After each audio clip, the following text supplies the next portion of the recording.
এদিকে শহীদ বুদ্ধিজীবী দিবস উপলক্ষে দেশের বিভিন্ন স্থানে শহীদ বুদ্ধিজীবীদের প্রতি শ্রদ্ধা নিবেদন করেছেন দেশের আপামর জনতা। সকালে রংপুর টাউন হল বধ্যভূমিতে শহীদ বুদ্ধিজীবীদের প্রতি পুষ্পমাল্য অর্পণ করেছেন বিভাগীয় কমিশনার শহীদুল ইসলাম সহ বিভিন্ন উচ্চপদস্থ কর্মকর্তা এবং বিভিন্ন রাজনৈতিক দলের নেতাকর্মীরা। পাশাপাশি শ্রদ্ধা নিবেদন করেছে স্থানীয়রা। এ সময় নিরাপত্তা পালন, দোয়া এবং আলোচনার সভার আয়োজন করা হয়। পুষ্পস্তবক অর্পণের মধ্য দিয়ে ময়মনসিংহে পালিত হয়েছে শহীদ বুদ্ধিজীবী দিবস।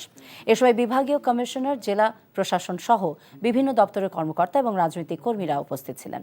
খুলনার গল্লামারী স্মৃতিসৌধে পুষ্পমাল্য অর্পণ করে শহীদ বুদ্ধিজীবী দিবস পালন করেছে জেলা প্রশাসন এবং স্থানীয় রাজনৈতিক নেতাকর্মীরা। চট্টগ্রামে যথাযোগ্য মর্যাদায় পালিত হয়েছে শহীদ বুদ্ধিজীবী দিবস।